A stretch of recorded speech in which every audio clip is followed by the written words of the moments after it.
شروع او دے نا تو میں گل کرنا چاہنا تے مسئلے سارے میں حل کرنا چاہنا جو لا ریب پھلاں تے کلیاں دا رب ہے جو نبیاں رسولاں تے ولیاں دا رب ہے خلیل ذبیح ہے تے موسیٰ کلیم ہے او سارے کریمہ تو بڑا کریم ہے ہوا او دے ورگی چلا کوئی نہیں سکدا پانی او دے ورگا بنا کوئی نہیں سکدا او دی شان اگلاں تو بہتی برائے مثل جے دی کوئی نہیں او ساڈا خدا ہے دیپال پرالے او سوکھا کرا دین رکھا مولا تیرے راز انسان کی سمجھے تیرے راز و انداز نادا کی سمجھے تو پتھر جو چشمے چلا جان دائیں تو پتھر جو چشمے چلا جان دائیں تو دریا نو صحرا بنا جان دائیں پیغمبر دی بولی لبا جان دائیں تو مچھلی دے پیٹ چ بچا جان دائیں تیری شان دی کوئی حد نہیں خدایا تیرا حکم ہو سکدا رد نہیں خدایا اگلی گل تے پوری توجہ میں آج دا موضوع لے کے پڑھ رہا ہوں سیرت مصطفیٰ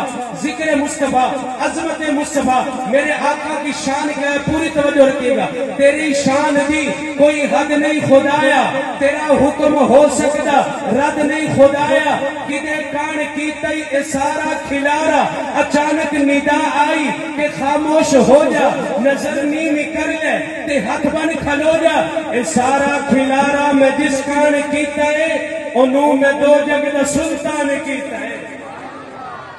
اے سارا کھلارا میں جس کان کیتا ہے انہوں میں دو جگ دا سلطان کیتا ہے میں پہلے محمد دا سامان کیتا ہے کہ مڑ اپنے ہومن دا اعلان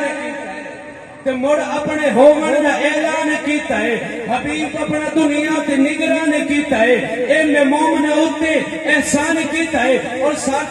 ساڈے بزرگاں دا ساڈے اسلاف دا عقیدہ کی ہے کہ اللہ رکھے ایک ترازو اس ترازو کے دو پلڑے ہو میں آپ کو بڑی اچھی تاریخ کے ساتھ لے کے چلنا چاہتا ہوں اللہ رکھے ایک ترازو اس ترازو کے دو پلڑے ایک پلڑے کے اندر اللہ ساری کائنات کو رکھے زمین و زمان اسی پلڑے میں مکین و مکان اسی پلڑے میں شجر و حجر اسی پلڑے میں بر و بحر اسی پلڑے میں ارضیات اسی پلڑے میں فلکیات اسی پلڑے میں نوح نجی اللہ اسی پلڑے میں آدم صفی اللہ اسی پلڑے میں داؤد خلیفۃ اللہ اسی پلڑے میں ابراہیم خلیل اللہ اسی پلڑے میں اسماعیل ذبیح اللہ اسی پلڑے میں یوسف صدیق اللہ اسی پلڑے میں عیسیٰ روح اللہ اسی پلڑے میں غرض اللہ ساری کائنات کو ایک پلڑے میں رکھے دوسرے پلڑے میں اکیلا آمینہ کا لال ہو میرا مسلک یہ ہے میرا موقف یہ ہے میری سوچ یہ ہے